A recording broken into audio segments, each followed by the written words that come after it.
রোজ রোজ সকালের ব্রেকফাস্টে কিংবা ইভিনিং স্ন্যাক্সে একই খাবার খেয়ে বোর হয়ে গেলে আমার আজকে শেয়ার করা এই রেসিপিটি আপনাদের জন্যে।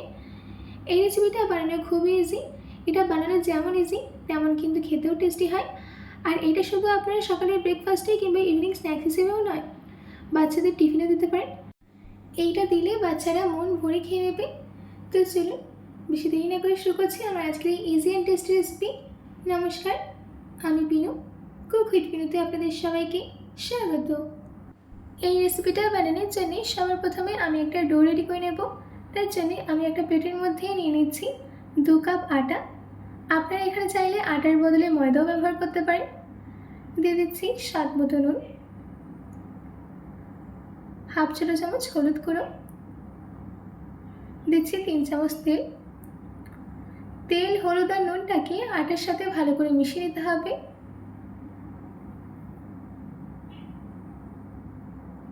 দেখুন সব কিছুকে আটার সাথে ভালো করে মিশিয়ে নেওয়া হয়ে গেছে। এবার অল্প অল্প জল দিয়ে মেখে এটার একটা সফট ডো রেডি করে নেব। জলটা একসঙ্গে দেবেন না, অল্প অল্প করে জল দিয়ে মেখে নিতে হবে।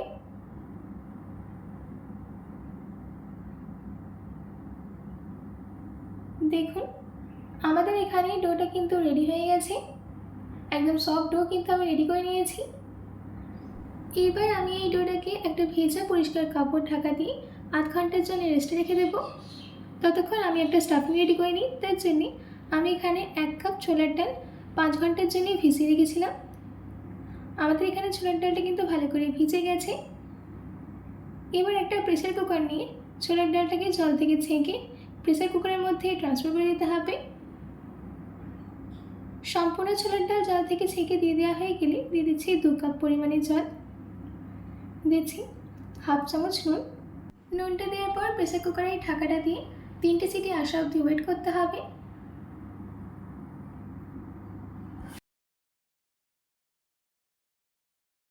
আমাদের এখানে প্রেসার কুকারের মধ্যে 3টে সিটি চলে এসেছে।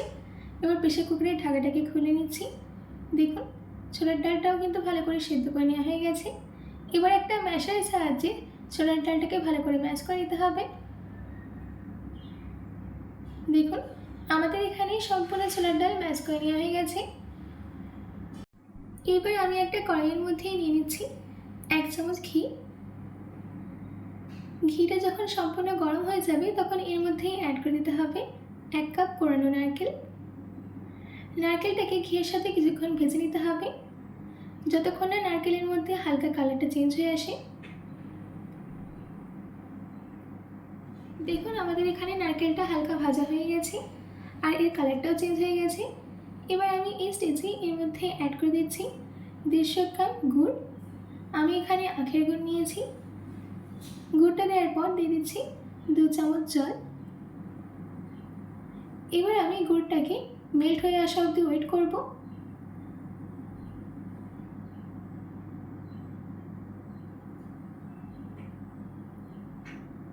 দেখুন আমাদের এখানে গুড়টা কিন্তু সম্পূর্ণ মেল্ট হয়ে গেছে। এবার আমি এর মধ্যে অ্যাড করে দিচ্ছি আমাদের ম্যাশ করে নেওয়া ছোলার ডাল।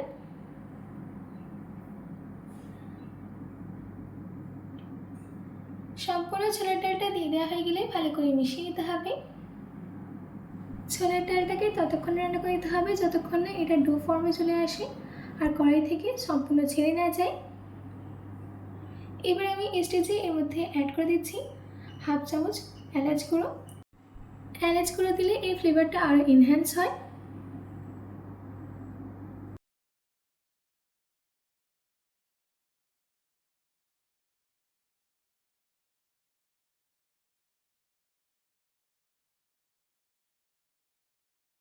দেখুন আমাদের এখানে স্টাফিংটা কিন্তু একদম রেডি। কড়াই থেকে সম্পূর্ণ ছেড়েও আসছে আর একটা ডো ফর্মেও চলে এসছে। এবার আমি গ্যাসের ফ্লেমটাকে অফ করে দিই, একটা বলে নামিয়ে নেব।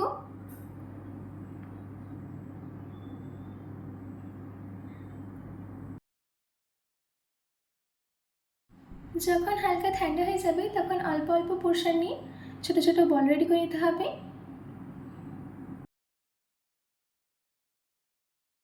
দেখুন আমাদের এখানে বলগুলো রেডি করে নেওয়া হয়ে গেছে। এইদিকে 8 ঘন্টাও হয়ে গেছে। 8 ঘন্টা বাদ আমি এর কাপড়টা সরিয়ে নিয়ে আরও 1 মিনিটের জন্য মেখে নেব।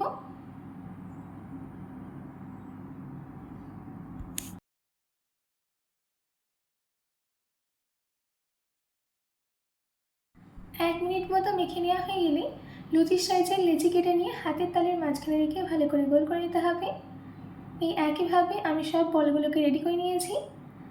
এবার একটা বল নিয়ে আঙুলের সাহায্যে বাটির মতো শেপ দিয়ে স্টাফিংটা দিয়ে দিতে হবে, যেটা আমরা রেডি করে রেখেছিলাম। ভালো করে এই মুখটা বন্ধ করে দেওয়া হয়ে গেলে আবারও হাতের তালের মাঝখানে রেখে ভালো করে গোল করে নিয়ে হালকা চ্যাপটা করে নিতে হবে। দেখুন, এই একইভাবে আমি বাকিগুলোকেও রেডি করে নেব। আমাদের এখানে সবগুলো রেডি করে নেওয়া হয়ে গেছে। এবার একে একে এগুলোকে ভেজে নিতে হবে। তার জন্যে মিডিয়াম ফ্লেমে তেল গরম করতে দিয়েছিলাম। এবার একে একে এগুলোকে দিয়ে দিতে হবে। আর একটা জিনিস খেয়াল রাখবেন, দেওয়ার সঙ্গে সঙ্গে কিন্তু একদমই নাড়াবেন না। আস্তে আস্তে এই স্ন্যাক্সগুলোর ওপরে তেল দিতে থাকবেন, দেখবেন অনেকটাই ফুলে আসবে। যখন একটা সাইড হয়ে যাবে তখন অপর সাইডে উল্টে দিয়ে একটা সুন্দর গোল্ডেন কালার আসা অবধি ভেজে নিতে হবে।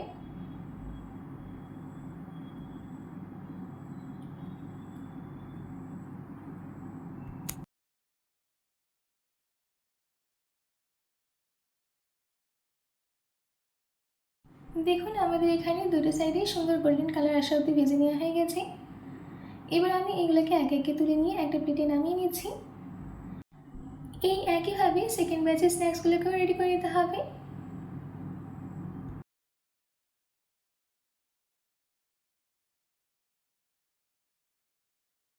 দেখুন, আমাদের এখানে সেকেন্ড ব্যাচের স্ন্যাক্সগুলো রেডি হয়ে গেছে। এবার আমি এগুলোকে তেল থেকে তুলে নিয়ে একই প্লেটে নামিয়ে নিচ্ছি।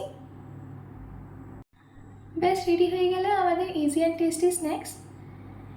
এই স্ন্যাক্সের রেসিপিটা আপনারা বাড়িতে অবশ্যই ট্রাই করবেন, আর আমাকে কমেন্ট বক্সে কমেন্ট করে জানাতে একদম ভুলবেন না। তো আজকের মতো এইটুকু, আবার দেখা হচ্ছে অন্য কোনো রেসিপি নিয়ে। ভালো থাকবেন, সুস্থ থাকবেন।